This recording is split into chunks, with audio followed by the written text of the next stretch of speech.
Hi, everyone. I'm going to do a presentation I put together, and this presentation is actually about my journey over the last 2.5 years working for a cloud company. It's more of a rant than anything else. It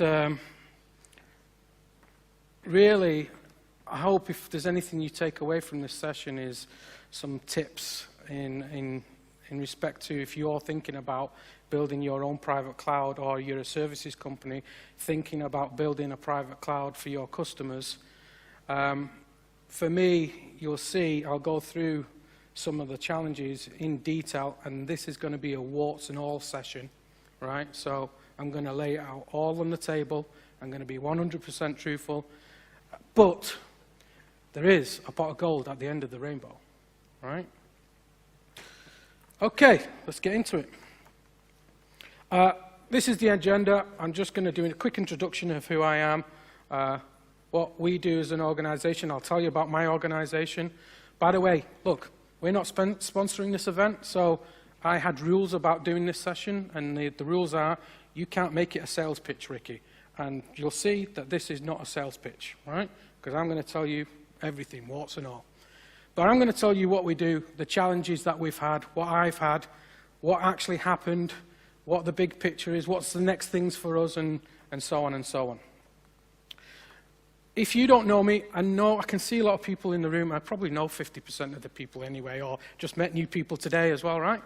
If you don't know me, I'm Ricky El-Qasem. I'm the Chief Technologist for Canopy Cloud. Canopy is, hands up if you've heard of Canopy before. Well, Dave's just got a job there, so he starts on December the 1st, right? Can't wait for that, Dave. Again, hands up. Okay, so for the guys who've not heard of Canopy, we're a joint venture between Atos, EMC, and VMware. So that is why I asked if there was any VMware or EMC folk in the room, right? Okay? So I have to be very mindful about what I say and how I say it. But again, I still want to make this a warts and all session. My background is, well, I've been working in IT actually for 21 years, but working with VMware for 14 years. My claim to fame is I think there's still a support request on VMware system dating 2001.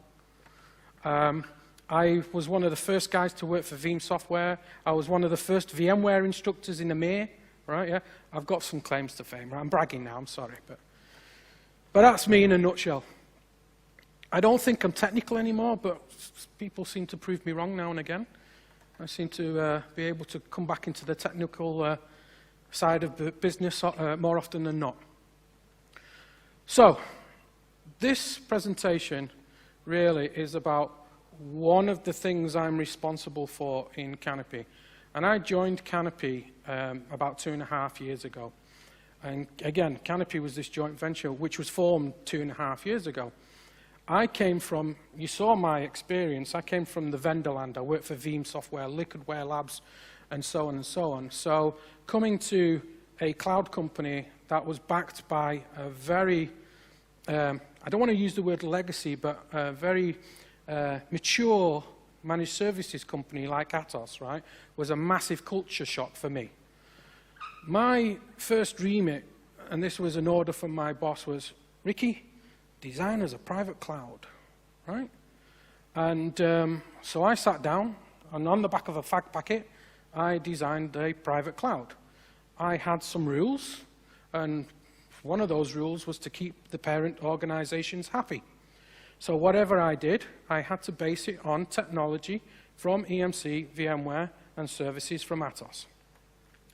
Now, I'd kind of looked at other private cloud services that Atos had and other companies were selling, and I kind of realized that private cloud is a bit of a vague statement, right? Yeah? Because a lot of people tout private cloud as nothing more than infrastructure plus virtualization. But actually, when you start to look at the NIST definition, for example, of what private cloud is or what cloud is, there are characteristics that are expected from a private cloud solution. So before I started going away and actually designing what our private cloud solution would look like, I put these things, these characteristics to the forefront of everything that I was doing. So it had to be self-service, segmentation, automation, rapid deployment, and elastic as well.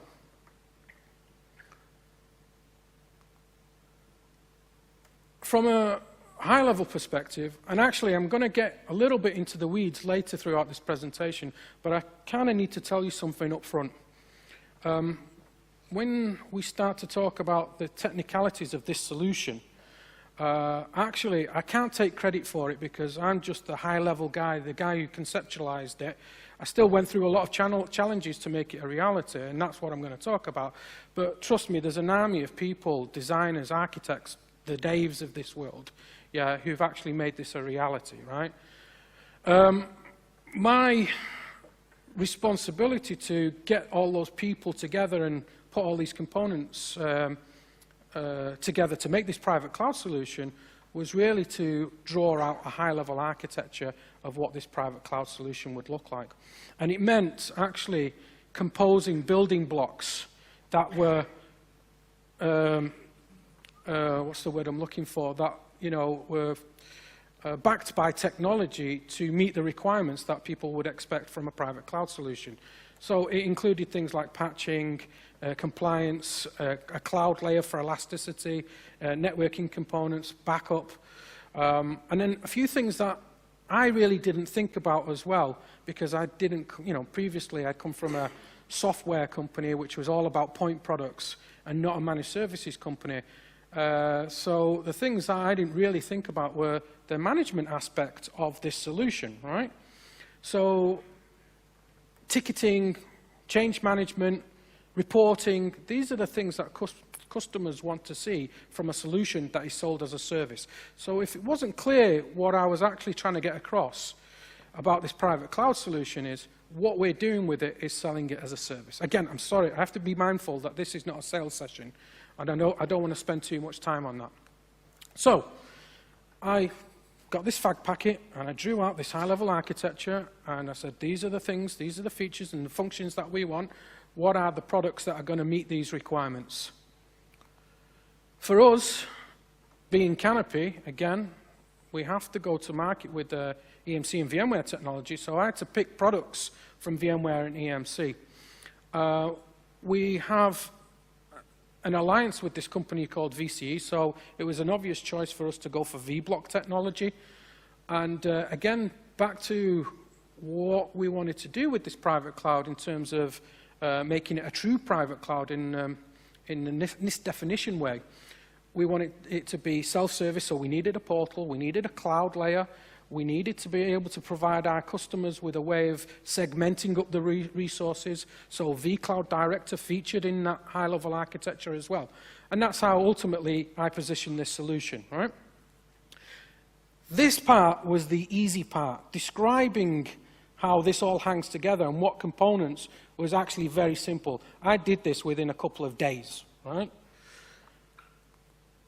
So the challenges I had, and this is where the warts and all comes into it now, guys, right? This is where I want to be completely honest, is actually taking a solution, transforming it into a service, because I'd never done that kind of thing before,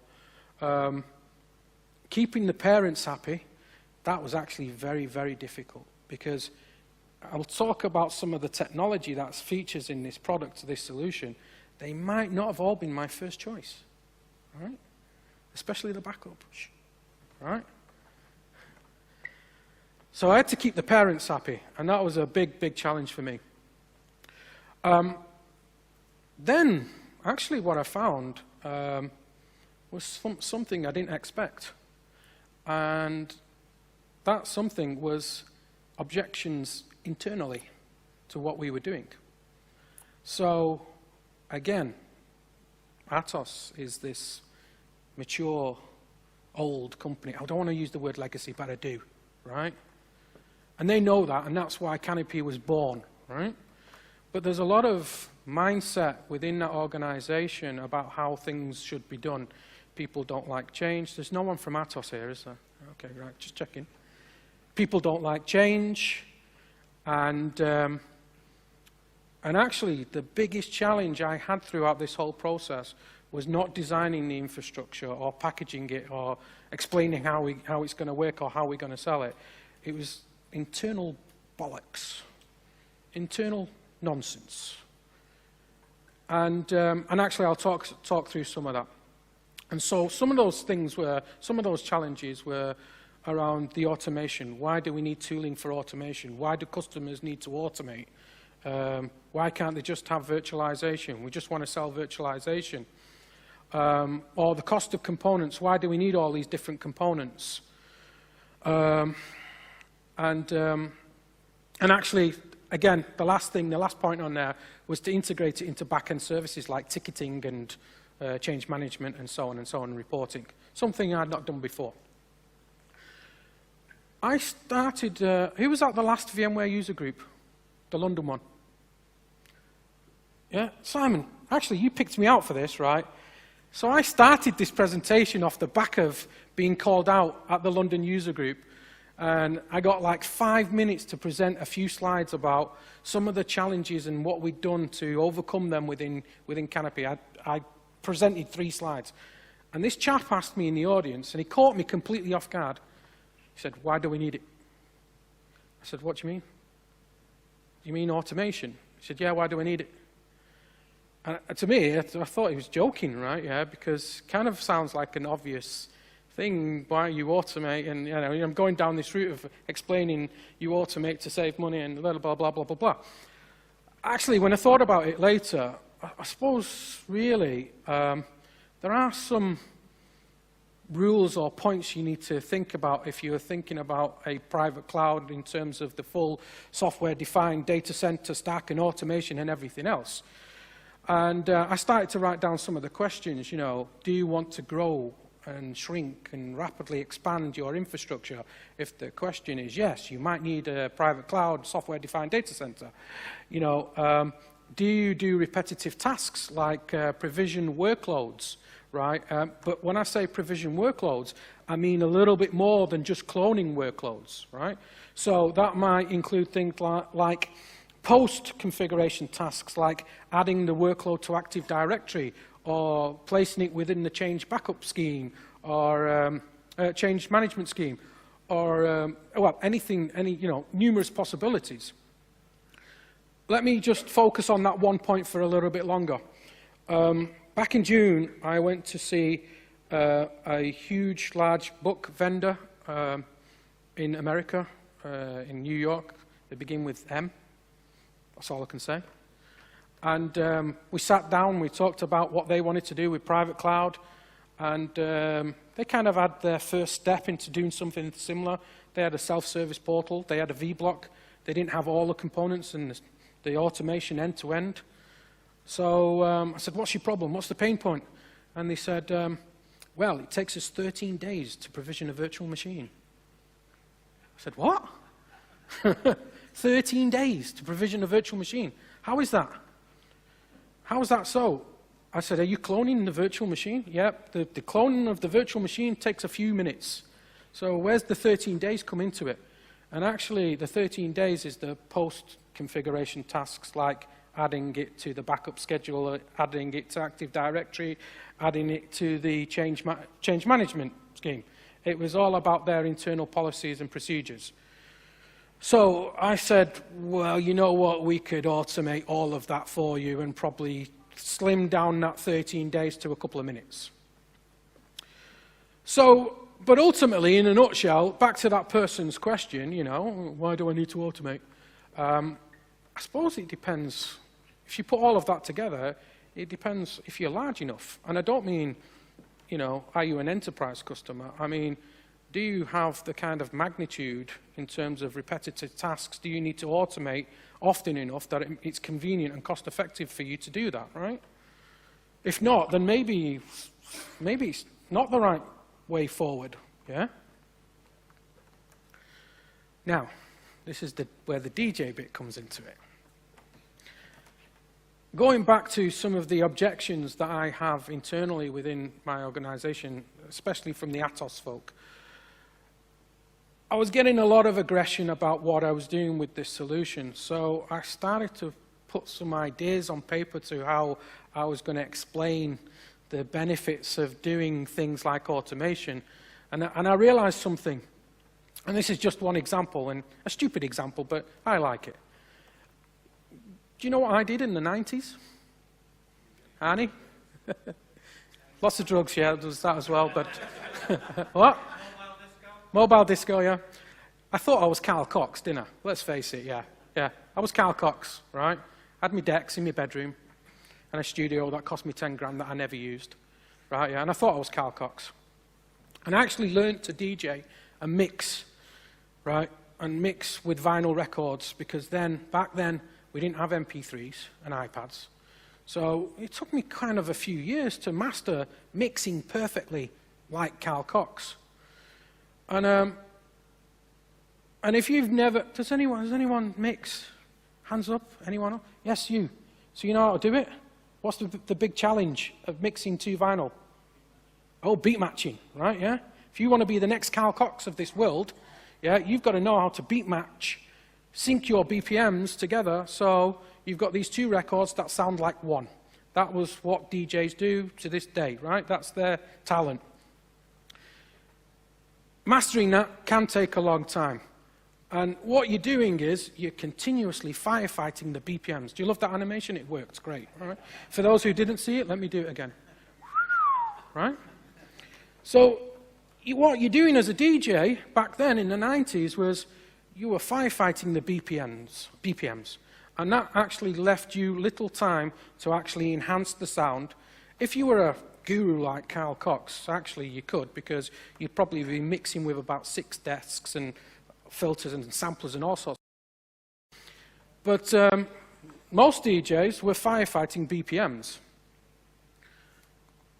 Now, for me, for a long time, I felt that, you know, if I was going to modernize, it was going to be cheating, right? Because I found out that actually nowadays you can mix BPMs, mix tunes together, and software will match the BPMs for you and actually do the mixing for you, right? So for a while, I just kind of had this mindset, oh, it's cheating. Where's the talent? It's cheating. You can't do it. No talent in that. You should never do it. It's terrible. So I tried it. And what I realized, actually, was this is really convenient, because now you don't have to worry about matching BPMs and mixing BPMs. You can focus on other things to enhance the sound, like working on filters, loops, and, well, okay, this might be alien to you if you've never done this before, but you'll have to trust me, right? So actually, what I realized with this is DJs don't mix anymore. They actually remix, yeah? They're making a new sound. So this was one of the analogies I took to my company. It wasn't the only one. I started talking about BMWs and Toyotas and all kinds of things, just so they could get it, because only DJs understand this metaphor, right? So, but actually on paper, the numbers look a little bit more like this. This is the reality of it. And especially if you work for a managed services company. Who works for a managed services company or a cloud company? Yeah, okay. So what's an FTE? What? Yeah, you say employee, we say equivalent, right? Same thing. Full-time equivalent. Actually, that means a man or a woman, right? Assigned to that role, to that job. So in traditional managed services, what happens is if you want to manage your customers' services, IT services for them, you have X amount of FTEs that are assigned to X amount of customers. And actually, if you want to onboard more customers, and this is what Atos used to do for many years before Canopy came along and cloud came along, if you wanted to onboard more customers, what did you have to do? Question. More FTEs. Do you know what, Dean? You've been quite interactive. Do you want a free license, buddy?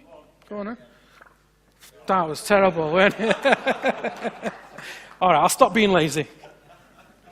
More FTEs. Okay, so more FTEs. What? Well, actually, that's what happens in reality. You know, yeah. the quality of service goes down for the customer, right? Yeah. And actually, I'm not sure how Atos did it. I think we just got more FTEs, right? What we did was actually consumed the customer's IT team. So we just ended up with more and more and more FTEs. Cloud services approach is a little bit different. When you start to automate and remove a lot of the tasks that an FTE has to do manually, you don't need as many FTEs. Or the amount of FTEs as you grow is not the same as the traditional approach. Do you agree? Well, I'm going to show you some examples why in a second. Actually, in reality, what actually happens is this. The amount of FTEs per one customer is much larger than the traditional approach, and I'll explain why in a second.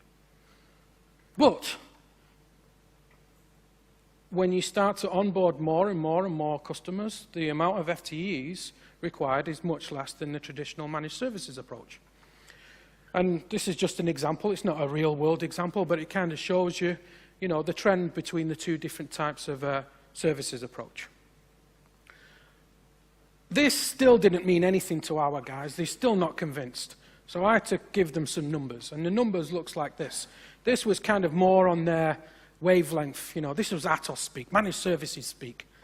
So I took a few standard, common service requests that are available within our old school traditional services and our cloud services. And it's things like deploying a virtual machine, resetting a password, cloning a virtual machine, adding a virtual machine to the backup schedule. And these were realistic numbers. So you can see the traditional approach, it took 8 hours to do stuff for the next business day. Those were the real SLAs, right? And our SLAs are somewhat different because we can do things in a automated fashion. It's obvious, isn't it? So when that chap asked me, why do I need to automate, this was what was going through my mind. It's just bloody obvious at the end of the day. But again, it depends on how large you are. Now, so I kind of got that point across internally. The next big thing that came across was, why do you need all these components? And let me explain why that question comes about. I haven't really discussed in detail what all the components are in this enterprise private cloud solution, right? But just for your information, we aligned ourselves to vBlock I mentioned, but also the vCloud Enterprise Suite, yeah? The Enterprise Suite, the whole 9 yards. Every bit of it, right? So, to a salesperson, they'll look at that and say, why do I need the enterprise suite? Why can't I have the standard suite? Yeah, and that's the objections I still get to this day.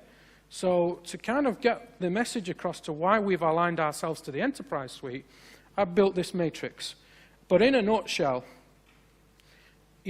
you can argue the toss about can we remove SRM all day long. As soon as you do that, you don't have DR capabilities or automation around DR capabilities. You can remove vCloud Director in the portal, and then it's not a private cloud, right? Yeah? These are the kind of arguments I have on a regular basis internally. I think I'm winning now, right? So, in a nutshell, vCloud Enterprise Suite equals this. If you remove that and go for a different edition, then you've got no app monitoring, no change visibility, and no DR automation. You could argue that you could replace those tools with third-party ecosystem tools. You can, I can't. So, what actually happened? We bought a vBlock. We designed it, low-level designs. We created run books on how that solution was going to be managed and operated, and a few things that came out of that exercise. And the first thing is we found that we have to give our customers 3 different options in terms of how virtual machines and operating systems in those virtual machines are managed, and I'll explain why in a second. We needed to cater for physical service separately, because that wasn't really on our agenda. And actually, we automated way more than I expected. Way, way, way more, right? I completely underestimated Atos, because of the shit I've had over the last 2.5 years. But actually, we did a really good job of automating just about everything where possible. Now, in terms of the 3 management options, what someone realized was this. Is there a laser pointer? Yeah, there's a laser pointer. Oh, you can't see it on there, never mind. Do you see the SQL workload at the top? What can you tell me about that workload? What's obvious in that picture? Anyone? What? What? What do you mean by that? Oh, you can't have the license, he can. Right. So there's a firewall there. What does that mean? It's isolated, or could be isolated in some form or fashion. The problem that we have is, in terms of the tooling that we were using to do things like patch the operating system, yeah, or run a change audit, for example, on the operating system, it posed a problem for us, and that problem is some virtual machines or virtual appliances can be completely isolated from any network, right? And that's the nature of how we run virtual machines in vCloud Director. So that SQL server could be completely isolated. You might get a scenario where you've got a workload like the CRM workload, which isn't isolated, that runs on top of vCloud Director. And actually, one of the other things that we found is if you want to protect a workload using the SRM technology, then doing it on top of vCloud was not the best way of doing it. So you might have to run that workload, mission-critical workload, like the mail workload in this picture, at the hypervisor level. So we decided, okay, well, we don't want to limit our customers. We'll just provide them with different management options. And dependent on where the virtual machine is or the workload is, depends on how we can effectively manage that workload in terms of change management, patching, and so on and so on.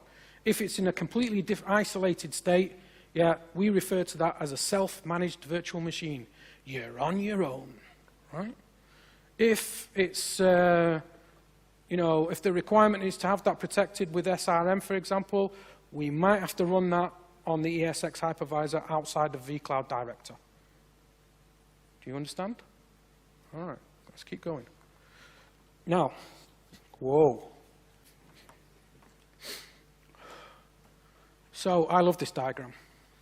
I didn't create it, but I love this diagram. Because to make this work, right, the core of all of this is VCO. That's where all the automation and all the orchestration is done. And these are the dependency relationships for VCO, for all the external components. And this is actually our value. Apart from the service itself, but this is our value. You know, we've taken this solution. I told you there's a pot of gold at the end of the rainbow, right? But we've taken this solution, this service, and we've black boxed it so we can send this to any customer we want. But in reality, if you were going to try and do this yourself, you could do, right? But you've got to think about that picture. Any questions? Any points? Sorry, Dean, say aloud. It could be anything. In fact, actually, my preference is trend. Any trend guys here? Yeah, okay, you use it. It's a good product, right? Yeah? All right. Actually, yes, sir? Sorry, let's say you're a small business. Yeah. About, I don't know, 200 VMs. Yeah. You want a cloud consumption model for your private infrastructure. You don't necessarily need to deploy that much stuff in terms of software. Yeah. You're quite happy to deploy a VM to a vSensor. Yeah.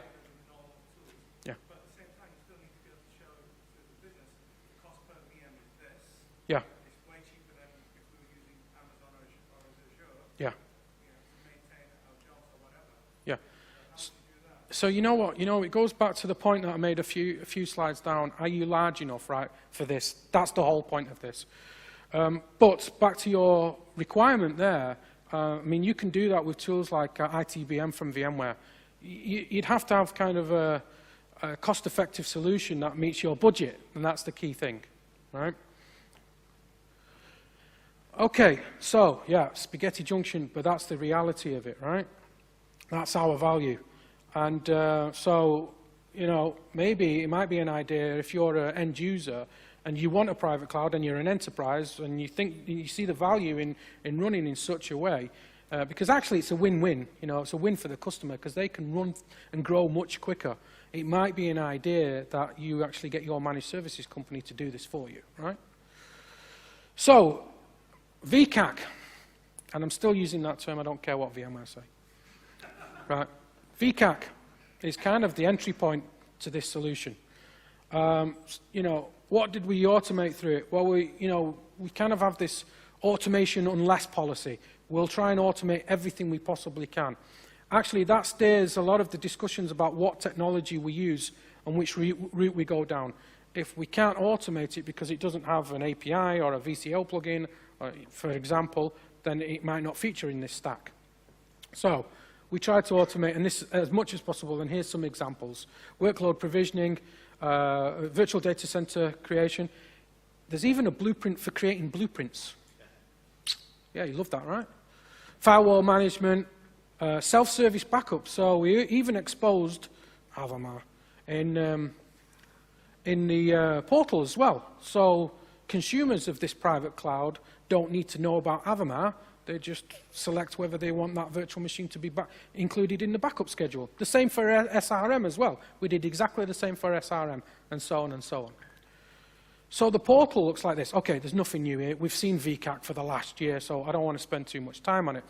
But what you'll notice is, actually, we've kind of grouped the blueprints dependent on the management style. So if you were going for a self-managed virtual machine, you'd find a separate blueprint for that.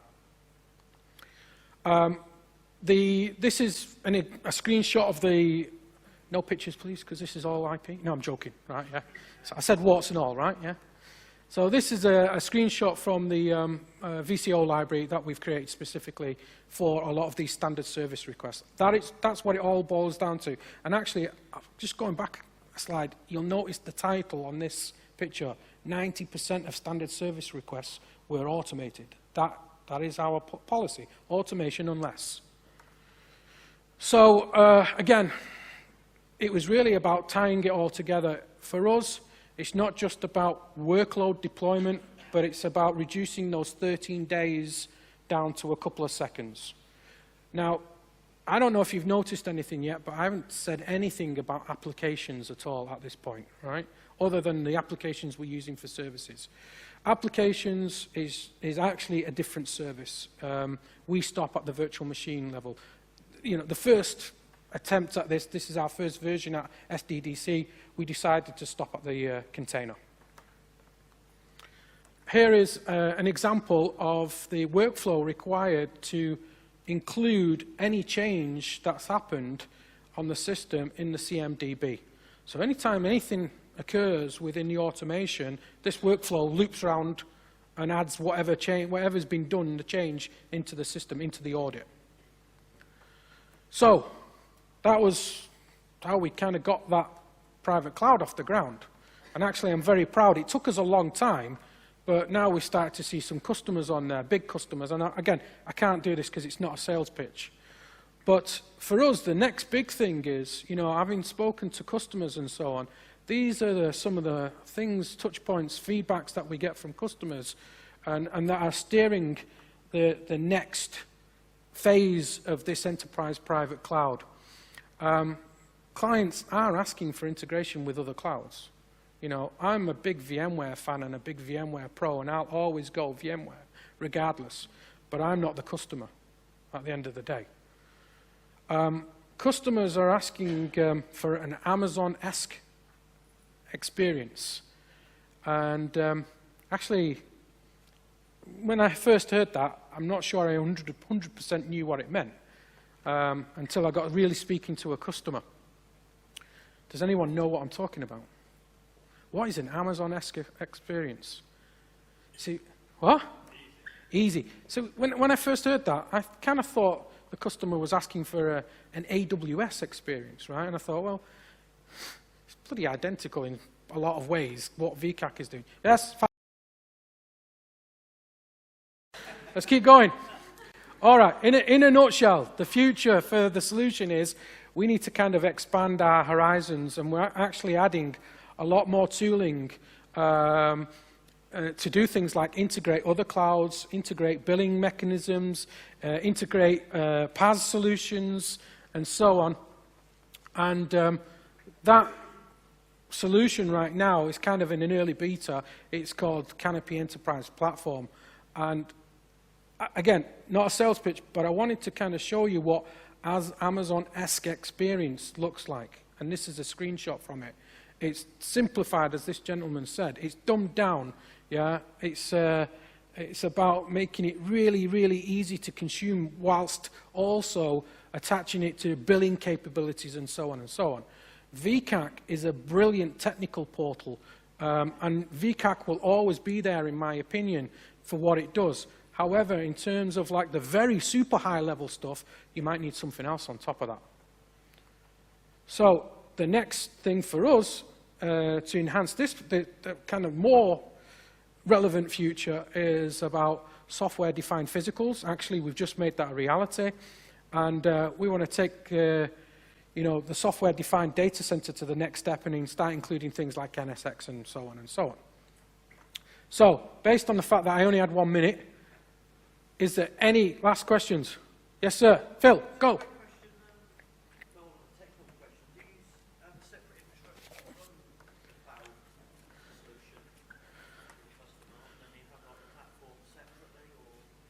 For sure, yeah. And we also have shared clouds and so on, yeah. Yeah, and private clouds, on-premise, off-premise, so on. Again, I was trying to not make it a sales pitch, right, yeah. Phil, have one of them.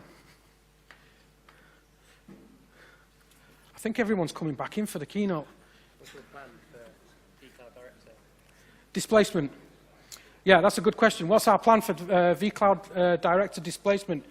Well, we'll have to handle it as it comes, right, yeah?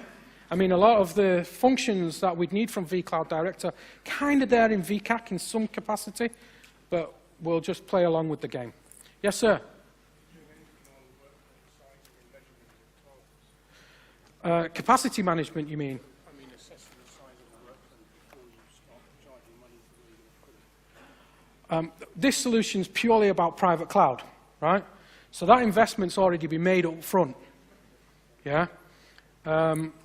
If the discussion was about shared cloud, we'd be having a different discussion. Any other questions? What's with the dinosaur pics? So, yeah, did you not get that? What's with the dinosaur pics? It's Atos. Guys, anyone who listened to me, thank you so much, right? I was supposed to dish out this goodie bag here.